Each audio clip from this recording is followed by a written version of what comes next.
Good luck sa'yo, Laila de Lima.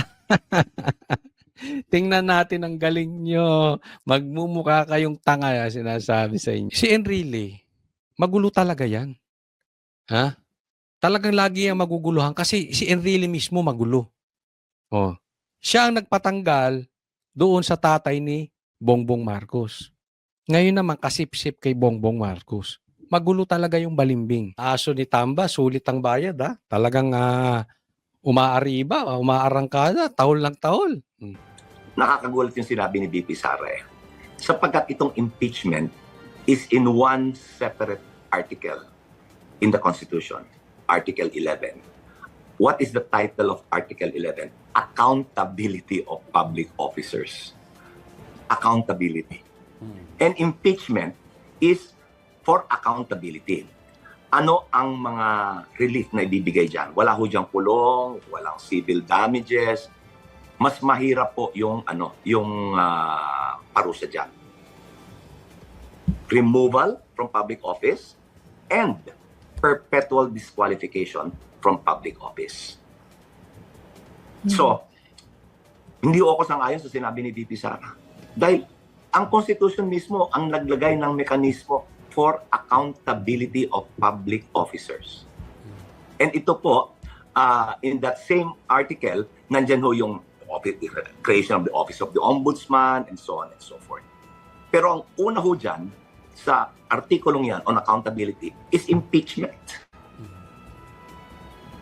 So we're well within the bounds of our options. Ngayon, kung whether mahusgahan siya na guilty or not guilty, kahit ma-acquit yan, meron pa ring bukas pa rin yung pinto para litisin siya for plunder, malversation, bribery, and so on. Ayan. So, plunder, bribery, malversation, yan po pwede pa raw kasuhan. Okay? Pwede pa raw kasuhan si VP Sara kung sakaling matatalo sa impeachment. Yan nga po yung pinagtatalunan eh. Hindi ba double jeopardy dito? Hindi naman po tayo abogado. Pero grabe namang panghaharas yan kung meron na ngang impeachment tapos hindi siya magiging guilty tapos kakasuhan nyo pa rin. Di ba? But anyway, karapatan nila yun eh. Sa akin lang, as I see it, parang napaka-desperate. Wala na ba kayong gagawing trabaho kung hindi asikasuhin ang Duterte? Sabi mo, separate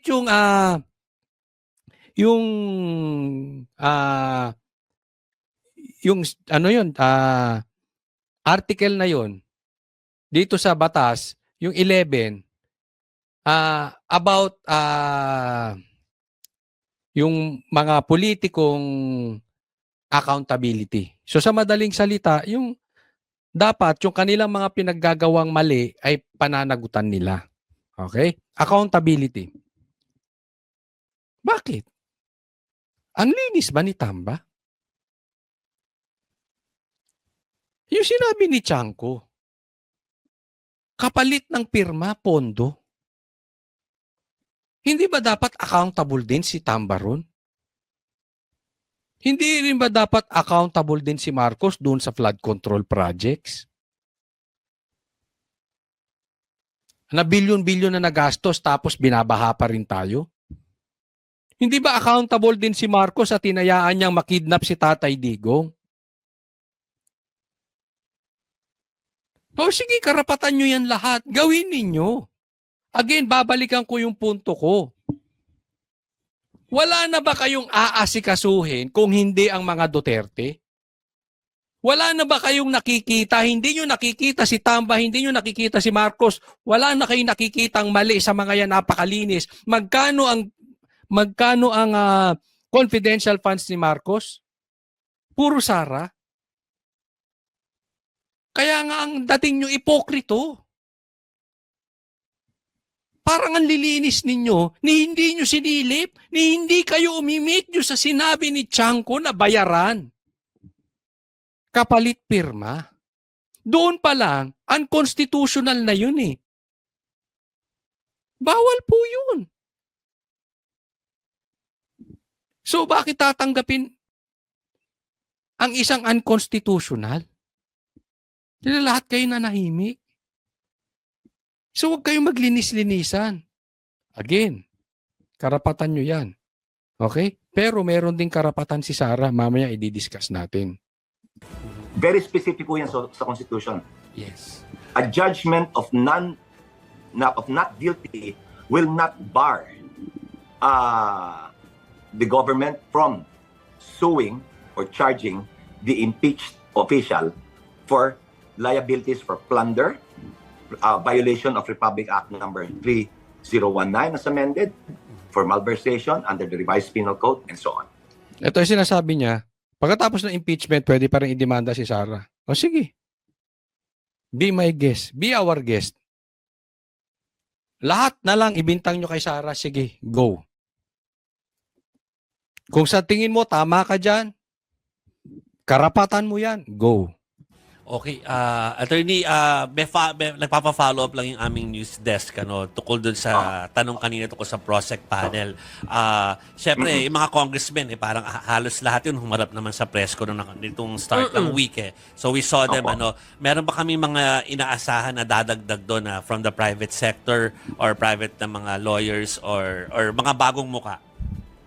Ang bagong mukha diyan ay yung papalit dun sa dalawa na original na 12 na public prosecutors sapagkat hindi ho sila pinala na manalo. Pero yung 10 will remain. Yung good luck sa inyong 12. De Lima, Chua, ay baka si Abante, lagay nyo na rin dyan. Di ko kasi alam Honestly, hindi ko alam yung 12 nila. Lagay nyo na rin si Chua. Total, ipinanalo ng Comelec Okay. Lagay nyo. Tingnan natin kung paano paglalaruan niya ng abogado ni BP Sara. Yung 10 public prosecutors. Ang papalito sa dalawa ay si Cheldrock, whose Akbayan party list signed the first impeachment complaint, and Laila De Lima. So, Good luck sa'yo, Laila De Lima. Tingnan natin ang galing nyo. Magmumukha kayong tanga, sinasabi sa inyo. Yung dalawang bagong mukha dyan. Meron ba? Among the private prosecutors, kung sino ho yung nasa original na grupo, Which yun is? din ho ang bubuo ng private prosecution team. Sila din. Okay. Ano lang. Curious ako. Alam ko nasabi ni Attorney Bukoy ang pangalan ni JPE kanina ni Juan Ponce Enrile. Napanood niyo naman siguro yung interview sa kanya na lumabas kagabi Hindi ko alam kung napanood niyo. Tatanungin ko muna kung napanood. Hindi ko na. Hindi napanood. Pero Trabaho. medyo medyo naguluhan siya doon sa itinakbo nung proceeding. nung impeachment kung bakit napunta sa ganito. Si Enrile, magulo talaga yan. Talagang lagi ang maguguluhan kasi si Enrile mismo magulo. Siya ang nagpatanggal doon sa tatay ni Bongbong Marcos. Ngayon naman kasip-sip kay Bongbong Marcos. Magulo talaga yung balimbing. Itong sitwasyon At sinasabi niya, basically ang mensahe niya, proceed with the impeachment or tanong niya itakbo na sa Korte Suprema. Pero dapat ituloy daw yung impeachment. Hindi ko yung pagtakbo sa Korte Suprema is not on the table right now. Alam nyo kung bakit? Yung pagtakbo sa Supreme Court ay wala sa table, sabi niya. Ay dahil ang gusto nitong mga ito, trial by publicity. It is very obvious. Sinabi ko nga sa vlog ko kahapon, tingnan mo si Tamba. Si BP Sara nag-prepare siya ng team of lawyers, mga dekalidad. Ano prepare ni Tamba? Team of spokesperson, tagapagsalita. Gagawin talaga nila to, etong impeachment na to, trial by publicity. Sa korte kasi walang trial by publicity. Gusto nila, siraan lang si BP Sara. They don't have evidence. They know they will not win. Gusto lang nilang manalo sa puso ng mga Pilipino. Ang akala nila, habang sinisiraan nila si BP Sara, bumabango sa taong bayan si Tamba. Akala nila habang sinisiraan si BP Sara, bumabango si Marcos. Alam nila, wala silang kalaban-laban sa Korte Suprema. Mm. Mas lalo hong maaantala ito. Mm. Number one. And number two, we are not even certain if the Supreme Court will take cognizance. Kasi pag nilagay yan sa Supreme Court at sinabi ng Supreme Court, teka muna, mali yan kasi 4 ang sinabmit nyo na complaint. Dapat isa lang per year. Talagang tatagal. Bakit? Illegal yun eh. Niloloko mo ba kami? Talagang tatagal yun. Bakit? Unconstitutional yun. And they know it. Yun ang sinasabi. Kaya gusto nila ito, trial by publicity. Eh, hindi nila pwedeng ganunin basta-basta ang possibly. In a way, pwede ng Supreme Court, pero hindi totally. Hindi naman yan yung parang nababayaran ng mga politiko tapos kakahol ng kakahol. Hindi yung ganyan. Iba yun. Mm. Dahil ang Supreme Court nung nakaraan, they will not just assume jurisdiction. Hindi ho pwedeng lahat sinusumbungan ng Supreme Court. Kung kaya hong resolbahin dito sa baba, mas maminam ho na resolbahin dito sa baba. Yun ang problema. Kung kaya mong resolbahin sa baba, re-resolbahin mo sa baba. Pero alam nyo, hindi nyo kayang resolbahin sa baba dahil gusto nyo black, gusto nila white. Gusto nyo 1, gusto nila 2. In short, magkaiba kayo ng gusto ng Senado. Paulit-ulit eh. Hindi kayo makakakuha ng solusyon sa baba. Sabi nyo, tama kayo. Sabi ng Senado, tama sila. Ano pong magulo doon bilang isang attorney? Simple lang. Gusto nyo lang araw-araw sa TV. Gusto lang nyo araw-araw sa media. Gusto nyong pasamain ng mga Duterte. Pero alam nyo, hindi nyo mariresolba yan dyan. Magkaiba kayo ng gusto ng Senado.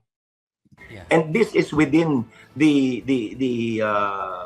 within the purview of the impeachment court now. Nasa sa kanila ho naman ang solusyon nito eh. Wala ho sa amin. Sila yung humahawak ng bola eh.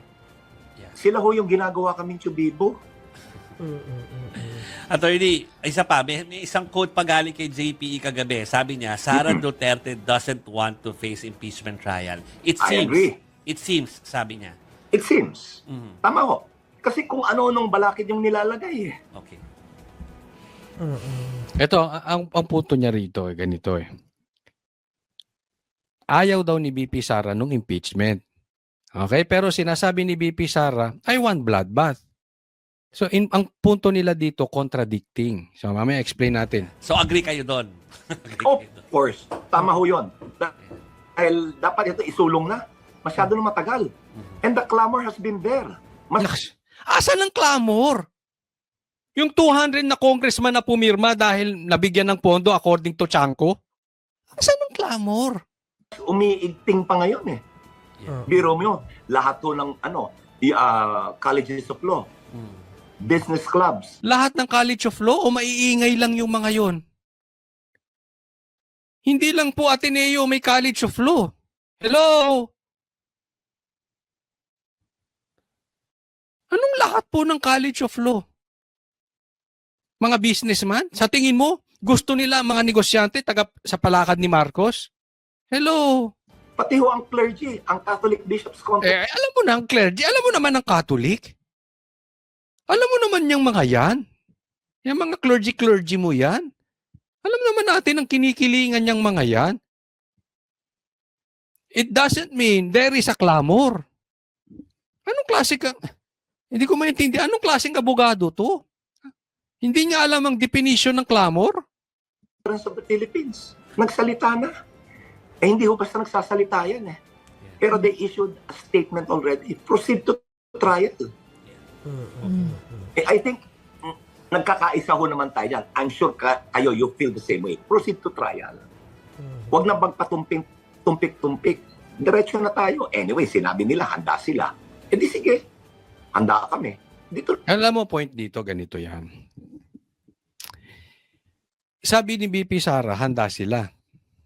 Pero, iba ang ginagawa ni BP Sara, parang nagpapatumpik-tumpik yung kampo ni Sara at parang ayaw ipatuloy itong impeachment. May punto ka. Pero sa isang banda, bilang abogado, dapat alam mo itong sasabihin ko. Hindi po tayo nagmamagaling, hindi naman po tayo abogado eh. Pero hindi ibig sabihin gusto ni Sarang matuloy yung impeachment. Hindi niya na i-exhaust lahat ng karapatan niya. Hindi ibig sabihin na basta nyo na lang siya tatapakan at hindi niya pwedeng gawin yung karapatan niya. Gaya ng sabi ko kanina. 'Di ba? Karapatan nyo yan. Gusto nyong questionin itong pamalakad ng Senado? Sige, questionin nyo. Ayaw niya sa Supreme Court, itakbo. Gusto nyo sa media? Sige, gawin nyo. Kahit hindi ako sang-ayon. Kahit sa tingin ko mali. Meron kayong panguunawa sa konstitusyon. Sa iba sa panguunawa ko at sa panguunawa ng Senado. Karapatan nyo yan. Pero may karapatan din si BP Sara. Hindi ibig sabihin, gusto niya ng impeachment, kahit unconstitutional yung ginagawa ninyo, tutuluyan nyo. Itama ninyo yung ginagawa ninyo. Huwag nyo ipasa kay BP Sara yung bola. Kasi kahit ako, halimbawa, sabi ko, kung may problema kayo sa akin, huwag nyo akong dalhin sa hearing. Diyan sa Quadcom. Kung may mali akong sinasabi, huwag nyo akong pagtutulungan dyan sa Tricom, Quadcom nyo. Kasuhan ninyo ako, doon tayo magharap-harap sa korte. Pero it doesn't mean, basta ako haharap doon parang bata. Papalag ako. Ko-questioning ko yung demandan nyo. As much as possible, hindi ako basta haharap doon. Dahil meron akong karapatan na nakalagay sa batas. Ay paano ko yung sinampa nyo ron? Unconstitutional, gaya ng sinampa nitong mga 200 plus na sabi ni Chang kung nabayaran lang. Di ba mali yun? Oh, ba't mo aalisan ng karapatan si BP Sara o yung kampo ni BP Sara kung ibalik sa Kongreso? Di ba? Gawin mo yung gusto mong gawin. Gusto mong paliguan ng kaso si BP Sara, paliguan mo ng kaso. Karapatan mo yan eh. Kung diyan ka masasaya, kung diyan ka mamamatay na masaya, edi gawin mo. Total, matanda ka na.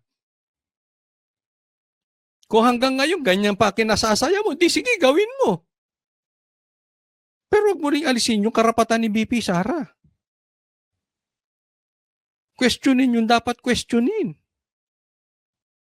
Hindi mo manipulated lahat ng tama. Kung sa tingin mo tama yan, sa tingin namin mali. Sa tingin ng Senado, mali. Hindi porket sinabi mo lahat tama. Di ba? Ganun lang kasimple yun eh. So, gawin mo yung gusto mo, huwag mong pigilan, gawin, nila BP Sara yung gusto nila. Eh gusto nyo ng trial by publicity. Kahit sa tingin namin, kabaklaan yun. Kahinaan yun. Ng kaso, pero karapatan nyo yun eh. Pero karapatan din namin kontrahin yun at isiwalat sa tao yung gusto ninyong mangyari. Hindi nyo gusto ng kaso. Gusto nyo ipahiya lang si BP Sara? You are not after sa katinuan ng gobyerno. You are not concerned doon sa sinasabing taong bayan. Kasi kung concerned kayo sa taong bayan, pantay ang tingin ninyo. Halimbawa ako, ayaw ko ng drugs. Hindi porket, halimbawa lang, si Tatay Digo mag-drugs, pupurihin ko? Hindi, pantay ako. Ayaw ko ng drugs, period. Kaya nga, kahit si Tatay Digong gusto magpa-drug test. Ayaw ni BBM eh. Kayo, kung ayaw nyo nung pang-aabuso sa confidential funds, dapat ayaw nyo sa lahat ng kandidato. Hindi pwede nyo sasabihin, ayoko sa droga, pero yung itong politikon to, pwede magdroga. Ito, hindi, wag. Ayaw. Pag nagdroga ka, yayariin ka namin. At yun nga mga kababayan, anong masasabi niyo sa balitang ito? Maaring ihayag ang inyong opinyon at kuro-kuro sa comment section sa ibaba. Huwag din kalimutang mag-like, mag-subscribe at mag-share sa bidyong ito. Maraming salamat sa panonood.